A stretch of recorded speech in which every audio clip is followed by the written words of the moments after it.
Thinking Aloud. Conversations on the leading edge of knowledge and discovery with psychologist Jeffrey Mishlove.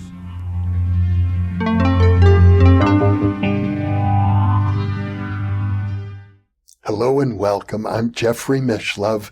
Our theme today is Deeper into the Mystery, and my guest is Whitley Strieber, author of more than 40 books, including many well-known horror and science fiction novels, such as Wolfen. There are also a number of best-selling nonfiction books, including Communion, A True Story, Breakthrough, The Next Step, Solving the Communion Enigma, What is to Come, The Key, A True Encounter, The Secret School, Preparation for Contact, Transformation, The Breakthrough. He is also co-author with Anne Strieber, the late Anne Strieber, of the Communion Letters, The Truth is Out There for Those Who Dare to Read It, and The Afterlife Revolution. He is co-author with Professor Jeffrey Kripal of the Supernatural, A New Vision of the Unexplained. And he wrote the foreword for Jacques Vallée's book Dimensions, a casebook of alien contact. His newest book, which includes a foreword by Jacques Vallée and an afterword by Jeffrey Kripal, is simply titled Them. Whitley lives in Southern California, and now I'll switch over to the internet video. Welcome, Whitley. It's a pleasure to be with you once again. Well, as always, Jeffrey, it is a great pleasure to be here in this wonderful enterprise you have created. New Thinking Aloud, thank goodness. As I recall, Whitley, we did an interview a little over 2 years ago about your book about Jesus. And I think you told me at that time you thought that would be your last book, and I'm very glad it wasn't. Well, at my age, you always think, well, this is surely my last book. But this time, after having announced that Jesus was my last book, I decided not to announce that Them was my last book, and indeed I'm working on a new book right now. I'm delighted to know that because it seems as if with each book you have more and more to say. You keep delving deeper and deeper into the mystery that you've been confronted with now for the last 35, 40 years. Confronted as a mystery for all of these years now, yes. And I'm working very hard on understanding language and communication in relation to it now. That's my present journey. And Them, of course, was an attempt to demonstrate first the extraordinary strangeness of this other mind, and then to show how we have attempted to respond to it. So far, not very well, but we've tried. Well, one of the most interesting points that you make is that all of this government commotion, ups and downs, and particularly secrecy, you think may have been provoked by them rather than from within the government itself, but more as a response to what the government was confronted with. Well, exactly. I think that they sought to control the situation from the beginning, and they did that by coming to us in ways that would ensure that we would keep their presence secret. And the reason I think that they emerged, and I think increasingly that they've been here for a very long time. In fact, I'm reasonably sure of it at this point. And the reason they emerged is quite clear. Their warnings about nuclear war and climate change are consistent through not just my encounter with them, but the encounters of so many other people. So I think they are interested in our survival. In other words, they have some kind of a stake here. I wouldn't say it's necessarily altruism, but in the same sense that a shepherd has an interest in his flock. And, there's all kinds of resonances when I even use that phrase but at the same time, there's a very dark side to it too, because, it's true enough that a shepherd must keep his flock so he can shear the flock year after year. But so also must a farmer keep his pigs for a very different reason. And we're not quite clear as to which it is. Yeah, you do cite H.G. Wells' novel, The Time Machine, and the idea of the Morlocks and the Eloi, and how the Eloi are being harvested by the Morlocks for food. And it does seem as if, I know you quoted that great writer whose name is on the tip of my tongue, who suggested that we are a crop, that we're being farmed by them. Charles Fort. Of course. At our age, Jeffrey, the two of us together can hopefully get the names off the tips of our tongues. Yeah. Okay, yes. Well, exactly. And the question is very simple. Well, first, to go back to make the question, to form it a little bit, this is not about the physical body directly. It is about something that grows in the physical body, which is the record of experience, which is a vastly complicated thing. And I can describe to you what it's like to taste that record in the way they do, because I've done that. And it is quite remarkable. In any case, that is what is at stake here. And exactly what they want to do with it is the question. In other words, I perceive them as being a presence that sees time from the outside somehow. In other words, they don't play the game, they are watching the game. And as observers, they are also unable to participate in the thrill of the game. They're not really alive in the same way we are, in other words, because they're not inside the stream of time. They're looking at it from the outside, and they know its form and its future to a great extent. I didn't put this in the book, and it's a very hazy memory is the reason, but I believe I have experienced a few minutes of being like them, being outside of time. And for those few minutes, I was like a robot. I didn't perceive anything as new. I perceived it all as, it was like being in a permanent state of déjà vu. Let me put it that way. And it was at first it was startling, and then after a few seconds it was horrifying. And I thought to myself, what if I never get out of this? And I felt an extraordinary sense of being trapped. And I realized after that this could be the reason they are with us. Because for us, everything is always new. Every moment is new. You know, my wife said it quite beautifully, Anne did once. The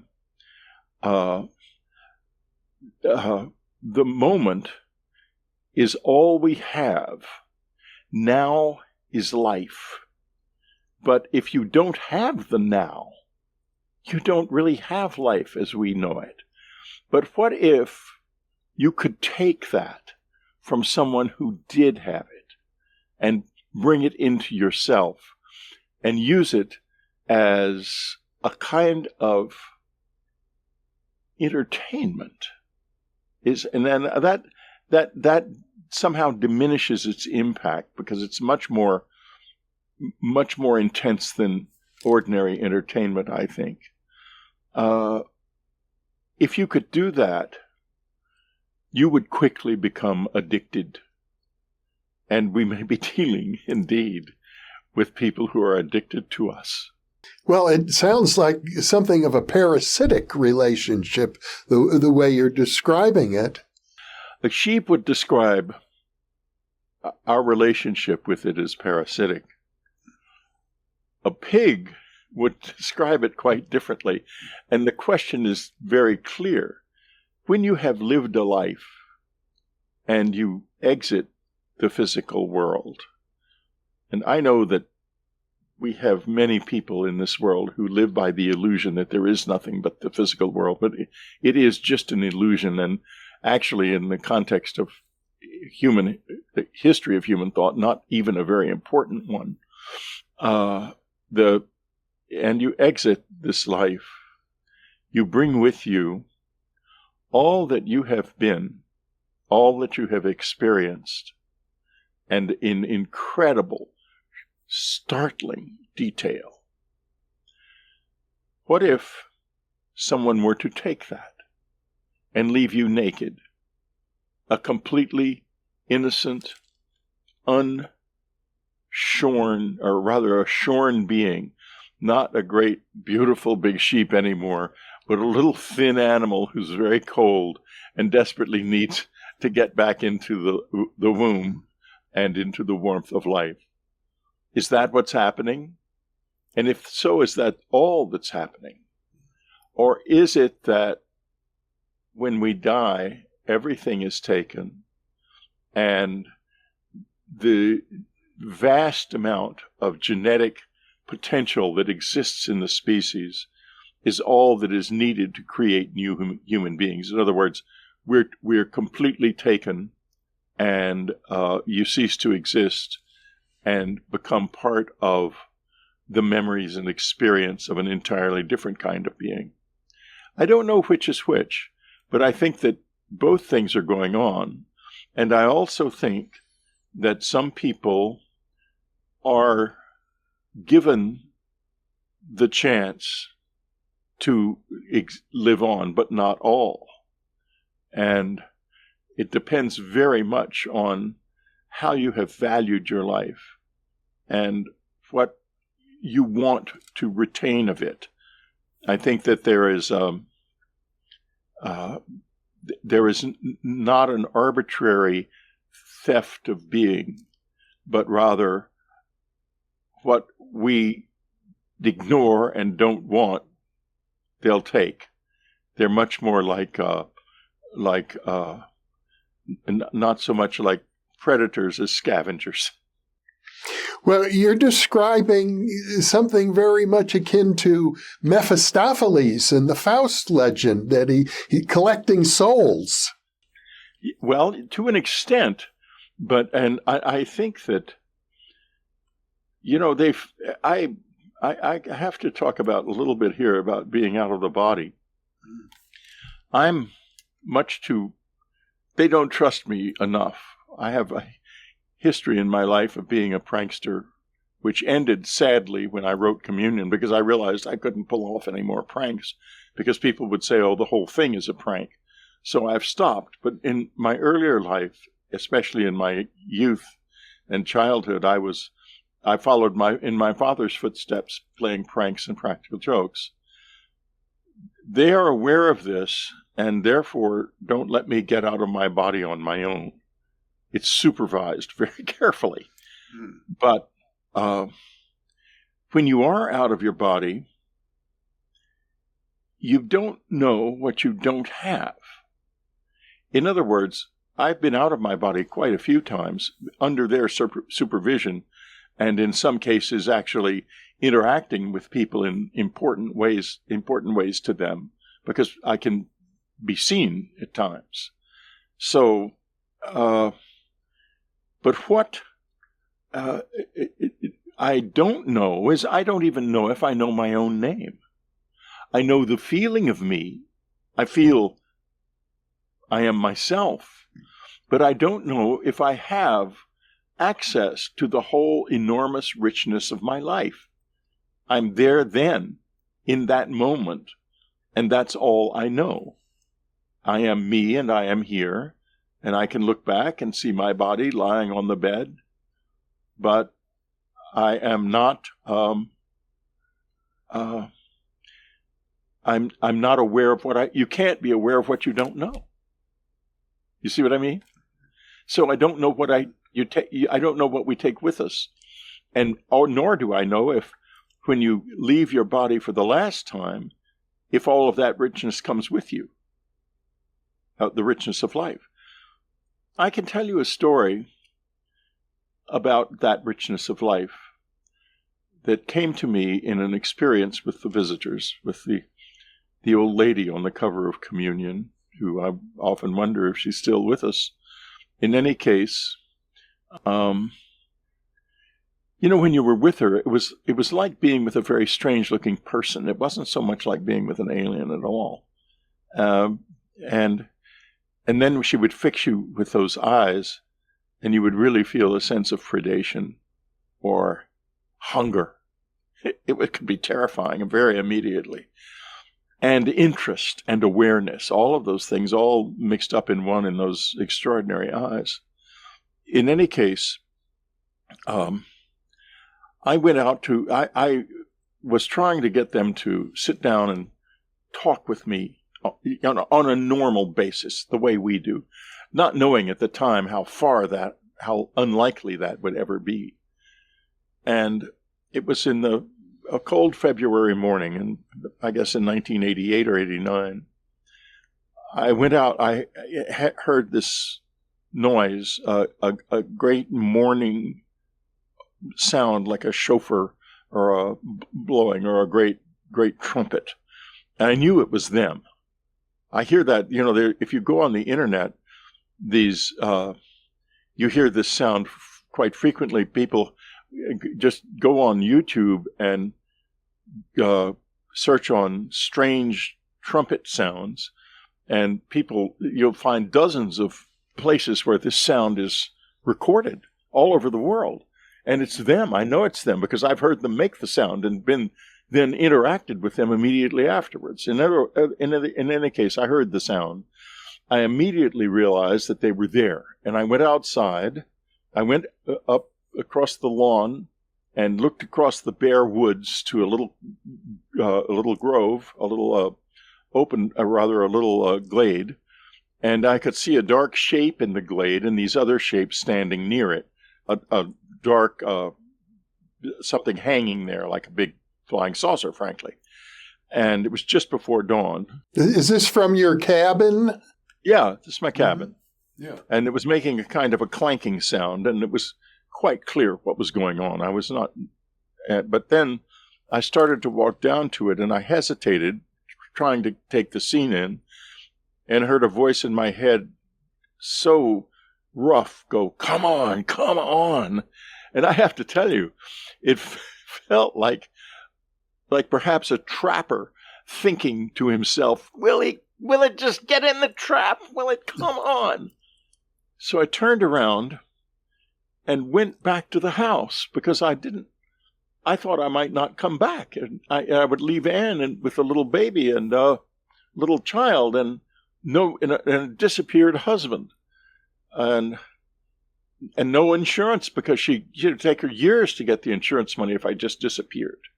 So it would be an awful situation for her. And I turned back. And when I touched the doorknob, there came 3 cries from above the woods. Extraordinary. Rich. Oh. Oh. Oh. It was her. I had heard her make similar sounds before. I went into the house and sat down on the bedside. And there was a presence there. I couldn't see it, but I could certainly feel it. And the next thing I knew, I was plunged into my babyhood, into a moment where I seemed to be gliding around in this strange room with these tall, like stick-like forms in it. And then I realized it was my mother's bedroom and her little office in the corner of her bedroom. That the stick-like figures were the legs of her desk, and I could see the desk itself. I relived in extraordinary detail, as if it was really happening again, the moment I first walked. The moment I first walked. They had taken that out of me in order to communicate to me that I had taken a step, but it was a baby step. Now, getting back to where we started, how much of us remains within us? And will they take it and live those experiences again as if they themselves were truly alive like we are? Is that what this is about, Jeff? It's a fascinating hypothesis.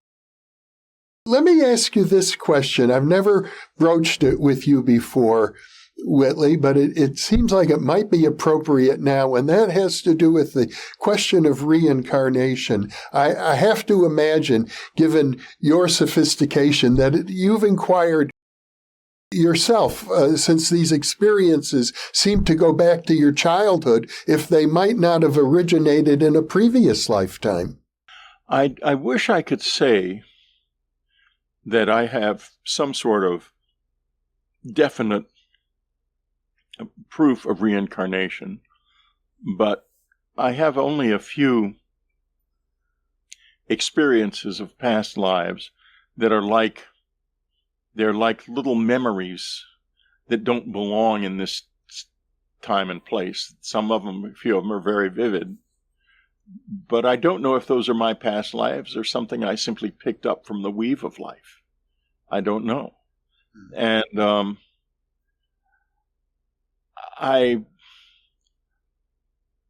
we start out in this life as a tabula rasa. We are erased. There's no past, except in a few cases there has been people with pasts. You know, there was a police lieutenant in Indianapolis who had a past life regression. He was the boss of this group of detectives, and they were having a party. And one of the young officers had studied hypnosis for past life memory. And she hypnotized him, and to his amazement, he was plunged in extraordinary detail into the life of an artist who lived in the 19th century. And to the point in his studio, and he was the artist in the studio. And he looked around, and after the hypnosis session, he remembered every single detail of that studio, including the wine the man was drinking while he painted, the paintings that were hanging around and lying against the wall of the studio, every detail. And being a detective, he wrote all of this down over a period of days in just exquisite detail. The notes are very extensive. Couldn't find anything of any artist in the world who had ever painted these paintings. And his notes were so detailed that he knew that these paintings, this was, in other words, if the paintings existed, to him it would have proved something. Yeah. But he went on through his life and never saw the paintings, never found anything, until one day, a couple of years later, he and his wife walked into an antiques shop in New Orleans, and there were the paintings. There were the paintings. And it turned out that the paintings had been in a private estate and not available in the public space at all for many, many years. And the person had died, and the estate was now being sold. And that's why the paintings were in the shop. Yeah. Through all the time of his life, from the experience and before, the paintings could not have been seen in this life until afterwards, when he encountered them. And he believes, and I think he's right, that was that artist. He found out a lot about the artist when he was, once he was in the gallery and could see the paintings, he found the man's whole history. And it included the fact that he had kept detailed journals and that they were in the Art Institute of Chicago, being kept there. And he went to the Art Institute of Chicago and meticulously compared all of his notes about this man and his life and what he had seen in that studio with the journals. And it was extremely accurate. It was literally 100% accurate. So what happened? Am I saying that he was that man? Or that he picked up some kind of a signal from a strange place that we only half know, or perhaps have only half forgotten and need to fully remember? I don't know the answer to that question, but this is my take on reincarnation. There's something there beckoning to us to come forward and come closer into those shadows. Yeah, I'm familiar with that case. If I remember correctly, the artist was either the artist or the author of the book about it was Beckwith. Yeah, yes, that's right. I have been struggling as I talked and sort of hoping that between the two of us we would come up with a name. Remembering something Beckwith. Yeah. That's correct. It's a wonderful book, a very good reincarnation case, especially because it occurred to an adult under hypnosis, and the information was later verified. That's exactly correct.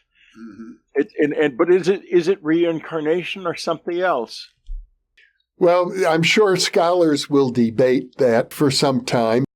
I'm pretty sure you're familiar with the many cases of reincarnation in young children who describe past lives almost as soon as they can speak. And I think that evidence is quite strong. It is indeed strong. But if this is the case, then we are something other than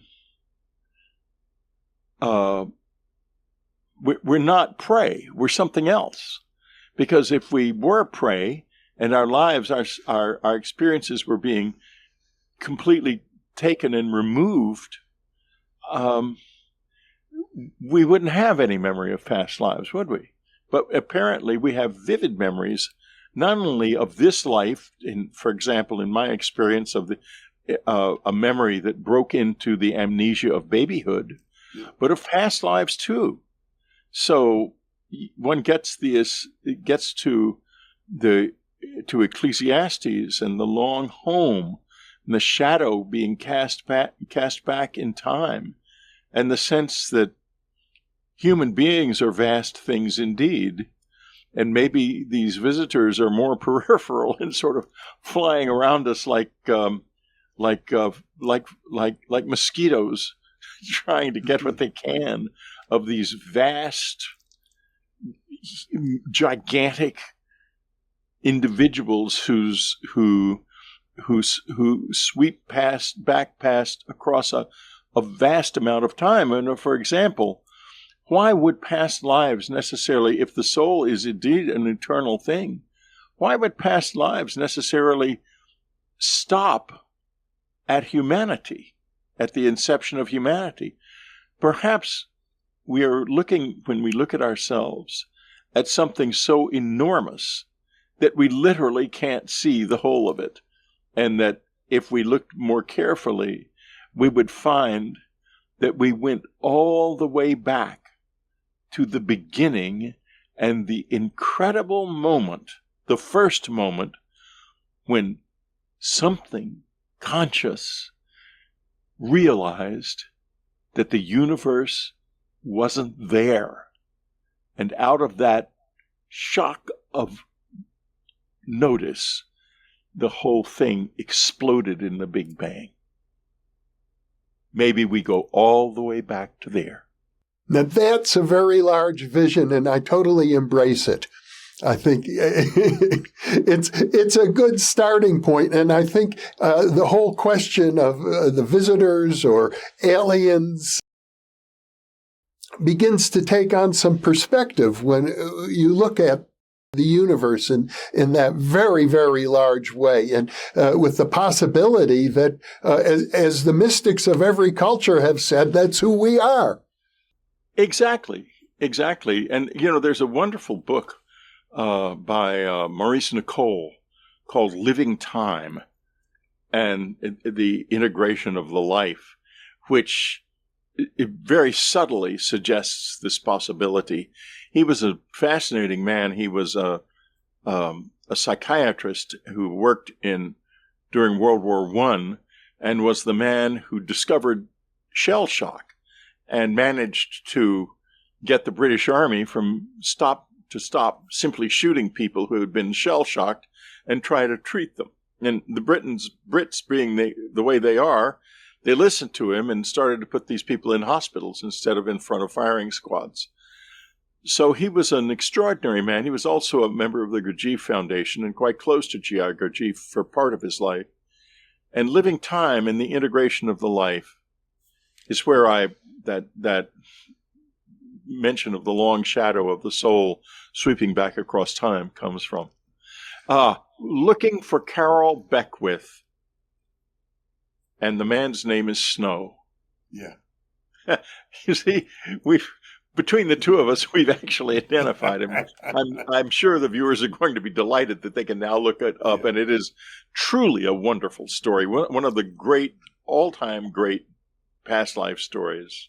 It certainly is. Well, I know we're jumping around a lot, but I guess it's necessary to do that because your mind, and in particular your latest book, Them, does exactly that. You cover, for example, the archives of the impossible, as our friend Jeffrey Kripal calls it, where your records, let me put it more clearly, the many thousands of letters that came to you that were organized by your late wife, Anne, from people who read Communion and wanted to write to you to let you know they had had experiences not like yours, but in some ways comparable to yours.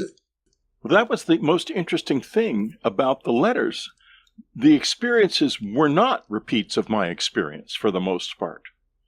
And what happened was this. We began to get these great piles of letters. The post office was bringing them and just dumping them on the floor of the living room in a heap that was becoming a mountain. I was overwhelmed, but I was very concerned because they all had return addresses on them. And so I couldn't, in respect of the people's privacy, I couldn't just throw them out. And she said, of course, throw them out. We're not going to throw them out. We're going to read them. I said, honey, I can't read all of these letters. She said, well, you might not be able to, but I can. And she did. Over years, she read them all. And she would put aside the ones that had a complex story. And the others she would destroy, but in such a way that the author's identity couldn't be ascertained. I believe she shredded them, as I recall. And after this had petered out over about 8 or 10 years, I guess, she had about 35,000 letters, which she had cataloged. She and her secretary, Laurie Barnes, had typed many of them. And they spent many years in a storage space in San Antonio, where we then lived, because nobody cared about them.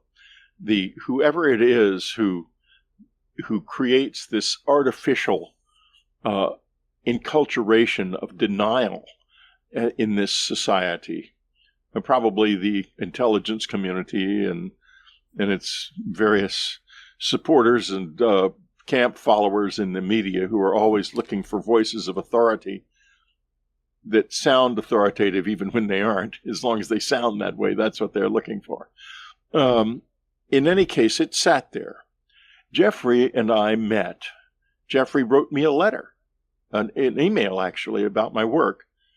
And I was amazed that a scholar of any standing, and he was a scholar of significant standing, would deign to bother Whitley, with this outsider, Whitley Strieber. And I sort of, because of Jeffrey's love of my work and his respect for what I'm doing, I became a sort of outside insider, which is what I am now. I'm kind of foot in both camps, and I'm hoping that a little bit more will happen because of them. In any case, he founded this Archives of the Impossible at Rice University, and he said, Whitley, I want those letters. And I thought to myself, how wonderful. And it is wonderful. The archive is not just my letters, but it's now many, many people at the edge of reality. Their papers, the papers of Dr. Jacques Vallée are there. The papers of the marvelous physical medium, Stuart Alexander, the Englishman, are there. Many extraordinary people's papers are there. And so that's the Archives of the Impossible, and where they ended up, the letters, and they're available for perusal now, actually. And I'm sure scholars will be looking at them over the decades. I'm very concerned that one of the things that has happened in this apartment is it has been entered many times, and important papers are taken from it. This has been happening to me ever since I published Communion, and I have now got quite extensive security. And it hasn't happened recently, but my concern is that the archives, that things may be stolen from the archives, that we may find that the most important letters are gone, that they're being stolen on an organized basis, and so I'm making an effort to try to get the archivists to be quite careful about identifying people who want to look at that archive, so that that's less likely to happen.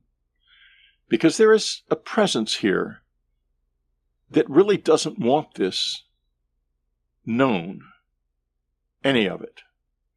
And I think it is, what has happened is, when we can talk about why the secrecy exists, but I think that people who are supporting that secrecy have slipped across a line without realizing it. They are no longer defending secrets that need to be kept. They are defending the institutions that kept secrets inappropriately. Well, in addition to the half of your book, probably closer to 3/4 of your book, that deals with selected letters from this extremely valuable archives, the second half of your book goes into the history of the United States government and some other governments' involvement with the UFO phenomena. And of course, although you don't say so in so many words, I think it's pretty clear you associate your contact with the visitors with this larger history of UFO sightings and contacts. I don't make it clear because there is this certain disconnect here. We have, even in the public space, an enormous number of videos of UFOs flying around that are real. It's not a bunch of hoaxes. There are hoaxes, of course, but there are also genuine images of these strange objects. We don't have any images of non-human beings in the context of human beings, with human beings. We may have some images of non-human beings, and there's, I think, in the next few months, there might be quite a few more coming out. But there is still a disconnect between the close encounter experience and the UFOs. There's nothing that links them. And until there is something that links them aside from saying, well, isn't it obvious? You have to say that we don't know that there's a linkage. And so that's kind of aside, though. When this first started, there was an effort made, in my opinion, to make sure that the government would not tell the public the truth. The reason being that the first crash near Roswell, and these crashes are themselves very enigmatic, because to give you an idea of what I'm talking about, back in the old days when I was having interactions with the visitors on a fairly regular basis, we were also finding out about these UFO crashes and things, and said, Whitley, isn't this dangerous? I mean, these things seem to crash all the time. And I thought to myself, well, that's true, but they never crash with any body in them, do they? Anyone? They never mention any bodies. However, General Arthur Exon did tell me that he had seen bodies, non-human bodies. This first crash near Roswell, and there were crashes before that. We now know there was one in Italy in the 30s. It's pretty well documented. And Jacques Vallée and Paola Harris have documented one that occurred near the Trinity site in New Mexico in 1945. But the 1947 crash occurred a few miles from the Roswell Army Air Base, which was the most sensitive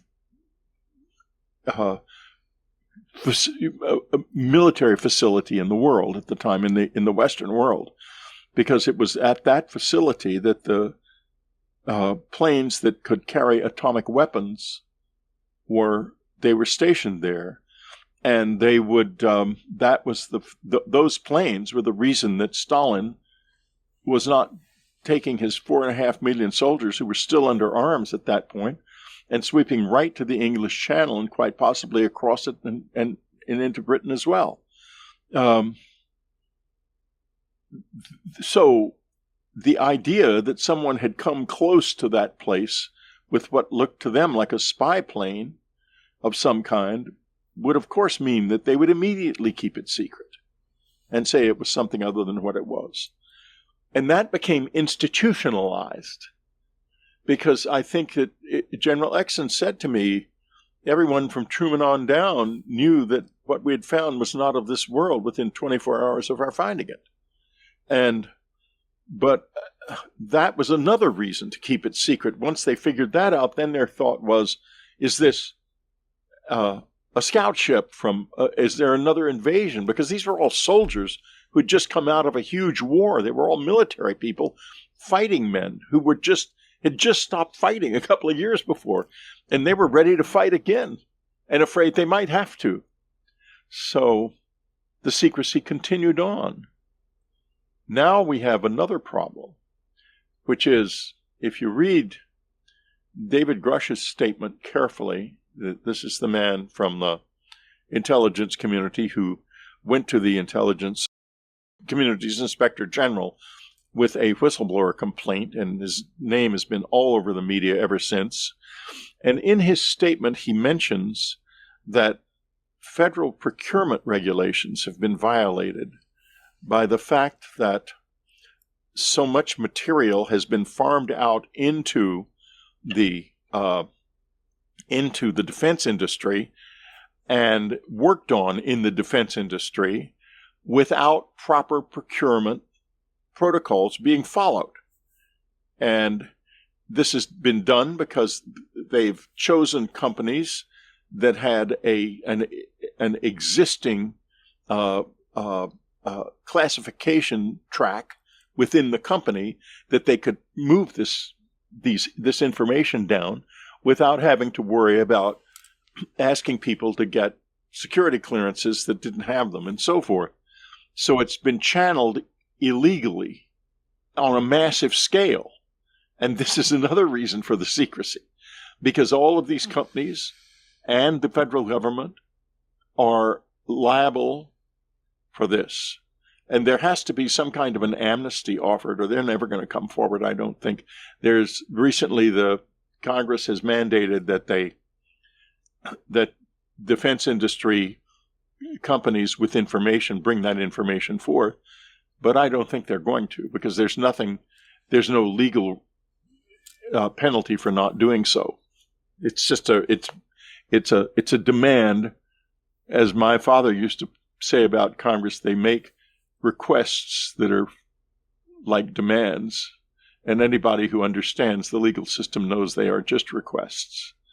So there's no reason for them to come forward unless they are hiding illegal activity, which they are in fact doing. So that might bring them forward. I don't know. But so what I'm talking about is a long history of secrecy that has many inflection points. And in each inflection point, there's a different reason for keeping the secrets. And they keep keeping them. And the bottom line seems to be, as Grush has claimed, and other people whom you and I know have appear to have inside knowledge about, that the various private companies now are in possession of material from crashed, I maybe would call them UFOs or spacecraft. I don't know exactly what the proper term is any longer, and potentially bodies of some sort as well. Well, General Exon said he held one of the bodies in his arms, and General Twining told his son that there was one that was still alive and who had spoken to him, and unsurprisingly, of course, lied, saying, "We are not interested in human beings." Of course, that turned out not to be true, as anyone who has been close to the visitors can tell you. They are, whoever they are, at least some of them, are most interested in human beings. In your recent book, you point out that you've identified 3 phases of their activities going back to the 1940s. Can we go over that? Sure. The first phase is they appear. Then they create a provocation that has probably any number of motives, among them to test our weapons and find out what we have and don't have.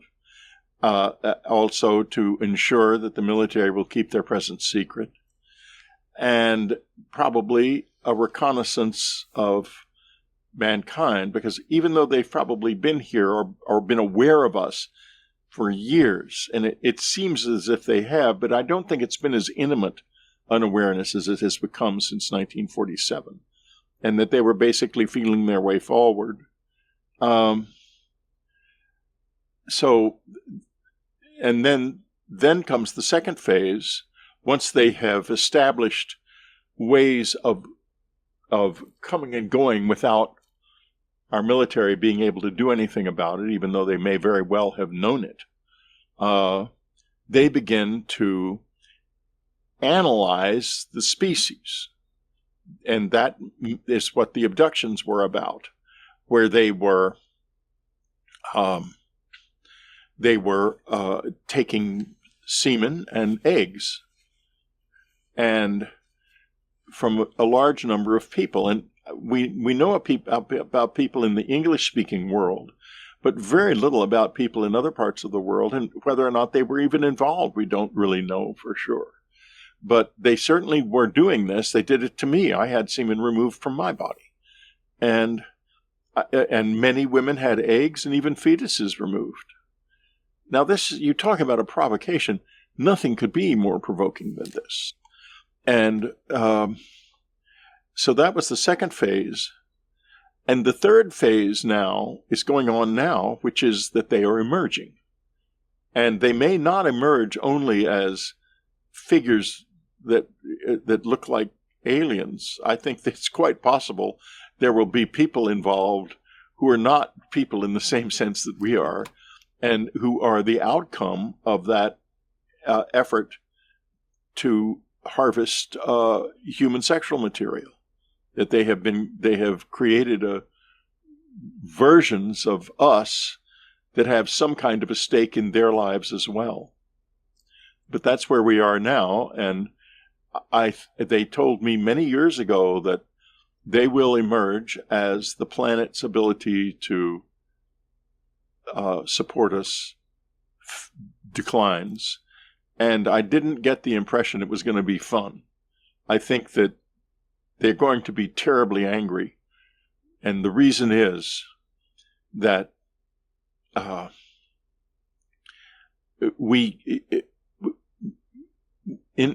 we are innocent, we are also accessible. And when we are not innocent and know of them, we're not accessible anymore. And in that same way. And they're going to lose something. In order to save us, they have to lose something of what they want here. And it's going to, I've experienced their anger many times, and it's not something you want to have happen. They're exquisitely annoying. Well, this way, when they will come on the warpath against me, one of their classic modes of operation is to put subtle blocks between people I need and people I love, to make it seem as if people I love are actually responsible for bad things that are happening to me, and that people I need are betraying me. This has been going on for many years, and it's something, and they don't tell you in advance what they don't want you to do. But when you do it, then they get furious. And I'm afraid that fury is going to be directed at the whole species at some point soon, and probably quite soon, because it doesn't seem as if the planet's environmental balance is going to remain stable for very much longer at all. And I know, of course, you've written about the environment in some of your books. It's one of your passionate concerns. Yes, inspired by them from the beginning. You also, in your current book, I guess I would use the word flirt. You flirt with the idea that these visitors are akin to what has been known historically as the demonic. Yeah, I play with that idea, but I'm concerned about those old terms, angelic and demonic. And the reason is that they come heavily freighted with a whole series of ideas and beliefs that may or may not be appropriate to this situation. And certainly, when you're living with the visitors in your life, you do get the impression that there's something quite demonic about them, because they are so corrosive and so intimidating at times. But at the same time, when one thinks of what if a demon really existed, would it be awful? And the answer is, if it wanted to corrupt your soul, it would be anything but awful. It would be extremely appealing. On the contrary, it would be a temptress of the first order. A demon would be beautiful. And these demons are hideous by our standards. They don't even smell very good. But if we identify them as demons, we bring a whole lot of preconceptions into the picture. And the same way, if we identify them as angels, and you've got two schools. You've got in the New Age movement, you have a lot of people who believe they're angels. And in the fundamentalist Christian community, a lot of people who believe that they are demons. I think that the Muslim idea of the jinn is probably better because it's much more nuanced. dangerous if crossed, but a working relationship is possible. I just saw the Disney version of Aladdin in the theater, where the genie, as he's called, does a whole song and dance number called "You've Never Had a Better Friend Than Me." Yeah, well, exactly. Exactly. They are probably the only chance we have. And at the same time, they are quite dangerous. It's like having a relationship with a tiger who is smarter than you are. It's not going to be particularly easy to handle that. Whitley, if we were to take your book as a whole, with the many different facets, and it's a very, very rich book with enormous amount of scholarship in it. I highly encourage all of our viewers who are following your work and following the UAP UFO subject. This book is a must-read book. It does suggest to me that with each of the many books that you've written since Communion, back in 1985 or so, your vision of who they are and what's going on and how this is impacting the human race becomes ever more sophisticated. Yes, it is, because I'm learning all the time.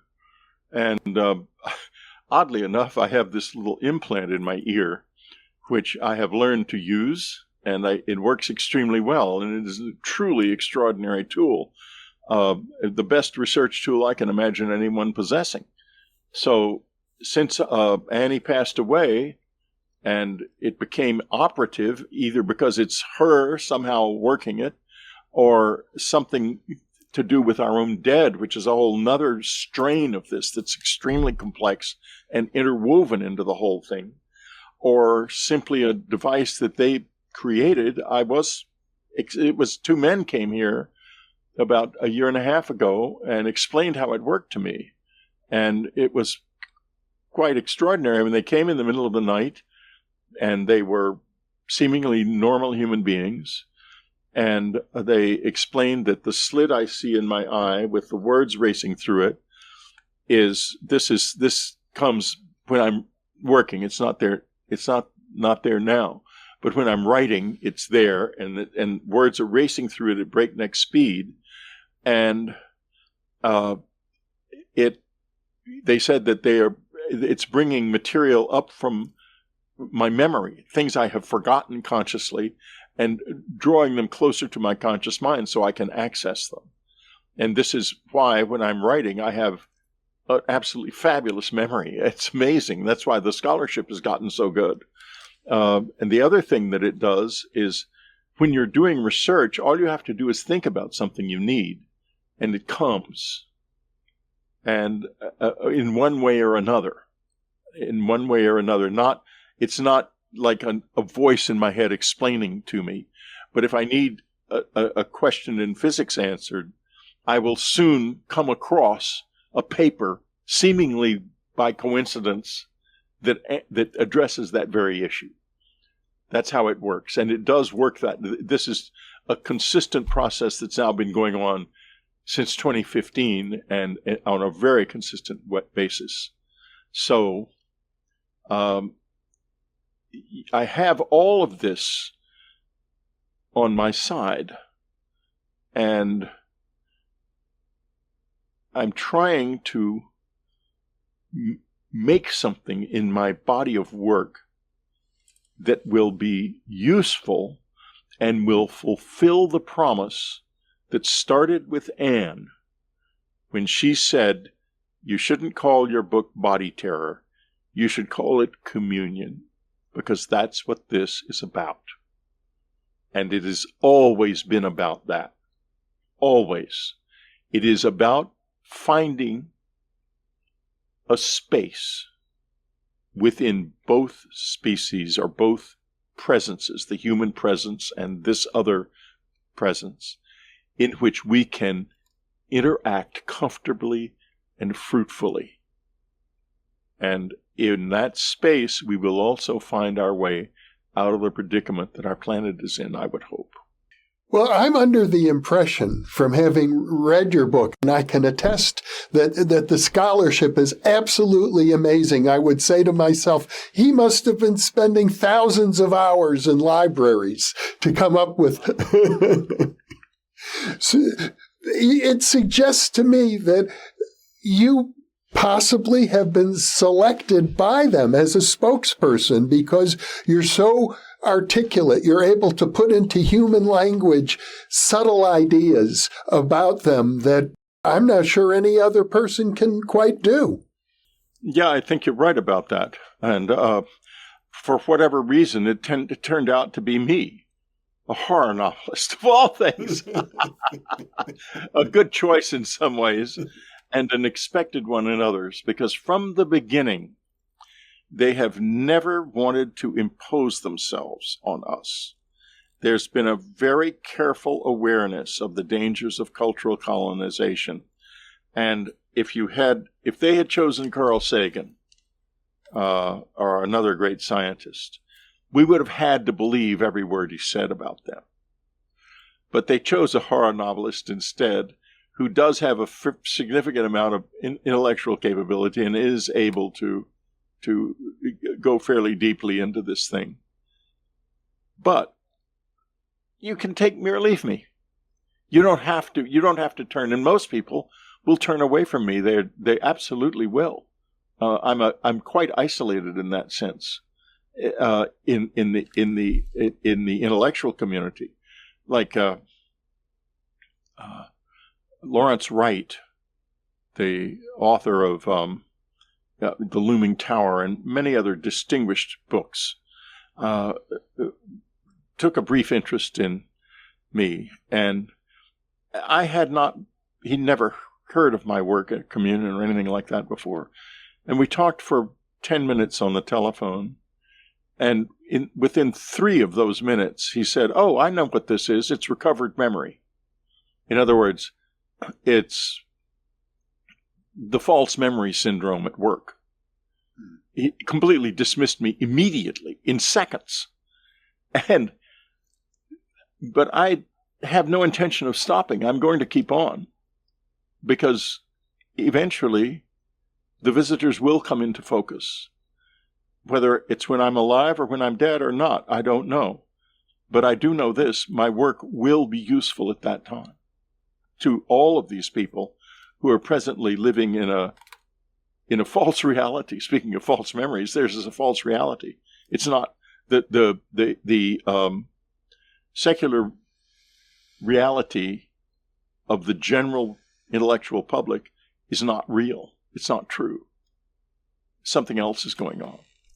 I know in one of our earlier conversations, you emphasized to me, and you hinted again at it today, of your early involvement in life in the teachings of Gurdjieff. And he would have said something very similar, that most people go through life kind of like robots, that we're so conditioned, it's very rare that we think for ourselves. And if I remember rightly, Gurdjieff also suggested the idea that you began our discussion with, that they are here to collect our experience. And didn't Gurdjieff write at one point that that's what the moon does? The moon is harvesting human experience.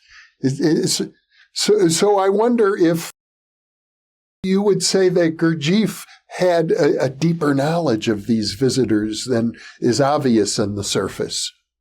I think he had a deeper knowledge, but not necessarily directly of them. I think his knowledge was quite extraordinary. He called, by the way, human souls, the souls of those who died with essentially unexamined lives, who were living in a robotic, reactive condition at all times, food for the moon. And by robotic reactive condition, I mean people whose attention is always taken automatically out into the world and never kept inside. There's no in-looking part at all. And that's most of us.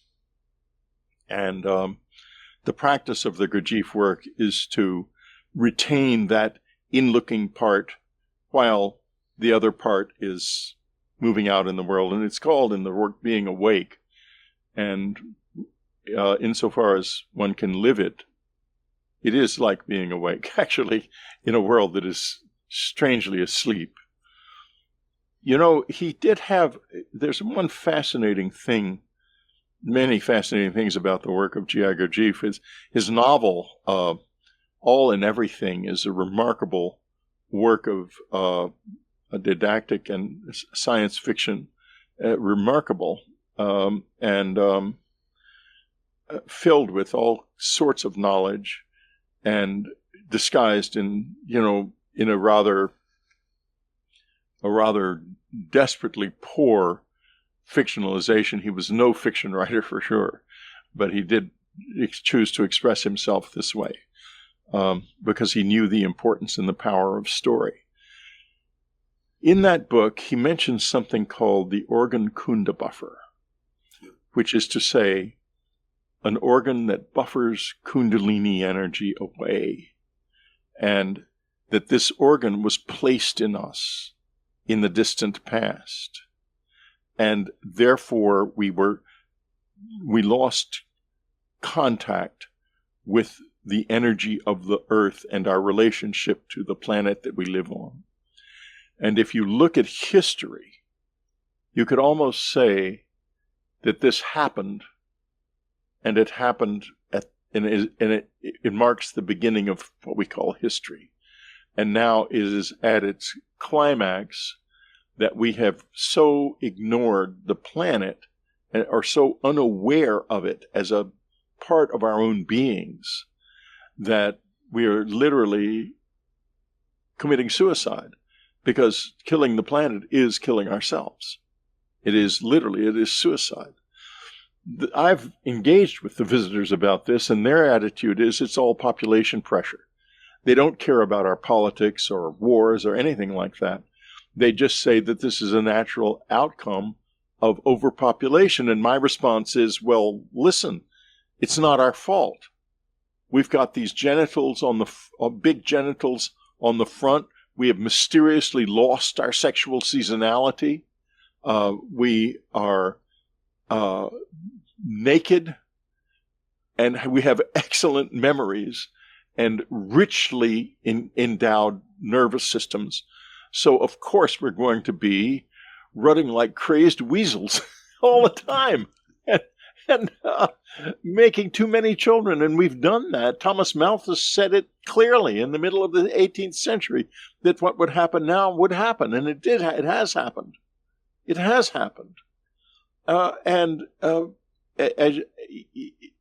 It's a bell curve, and we're at the top of the bell curve, and the population of the planet is now increasing at a less dramatic percentage per year than it did, say, 10 years ago. And so we're going to go around the corner and down the other side of the bell curve soon. It's just nature. As far as they're concerned, it's just nature that all of our politics, all of our wars, all of that has to do with excessive population pressure and a dissociation between us and our planet. And that dissociation gets back to Gurdjieff and this maleficent organ that was placed in us by basically a demon many, many years ago. Whether or not that's literally true, I don't know. But effectively, it might as well be, because that's exactly how we live. I certainly know of other parallel views that seem similar. Ingo Swann, the psychic who was largely responsible for initiating the huge push in remote viewing, once wrote that alien beings are concerned that we would become too psychic, that we have this potential, and that they have created circumstances so that we suppress our own psychic ability. Maybe they have. I don't know, because if what we were discussing earlier is correct, and they are here taking something from us, basically harvesting something here, then it isn't in their interest for us to understand. Because after all, if the sheep understands he's going to be sheared, that's one thing. But if the pig suspects that his lovely life is going to end, and that all of his life is actually happening because of the way it's going to end, he's going to be upset, very upset. And I think that, in a sense, the idea of us being devoured is an illusion, but it's a true illusion in a deeper sense, that people who don't have a hold on their experiences are vulnerable to losing them, to losing themselves, in effect. I think that is very true, and I think it is therefore clear that whatever wants to harvest those experiences absolutely does not want us to understand the situation. They don't want people to get waked up in their Gurdjieffian sense, because once you're in that state, your experiences belong to you. They don't belong to anyone else. They're not going to fall off of you when you die. Food for thought, for sure. Whitley, what a very profound note to end our discussion today. I am so happy to be with you again, Whitley. You are just about the most stimulating person I know, and I know many stimulating people. You certainly do. I'm shocked by that. Well, goodness me. Yeah, there's a lot.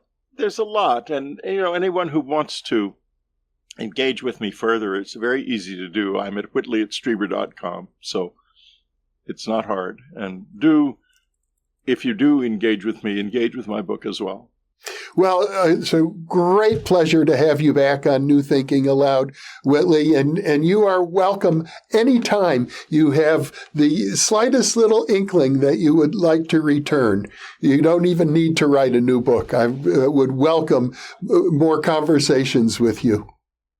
I have a tendency to disappear into the books. Yeah. When I'm working on them, and that's happening now. I will remember this, though, and try to keep up more carefully. Thank you so much, Whitley, for being with me and with the New Thinking Aloud audience. And for those of you watching or listening, thank you for being with us. You are the reason that we are here.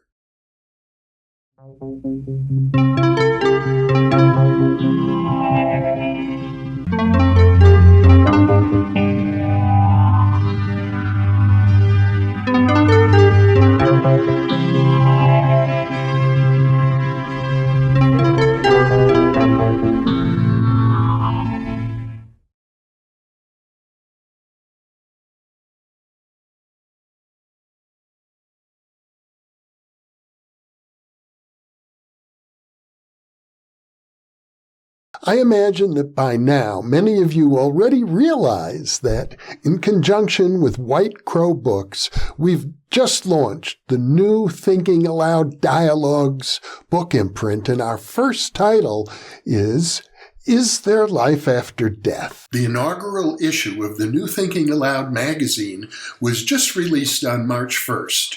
You can download a free PDF copy from the New Thinking Aloud Foundation website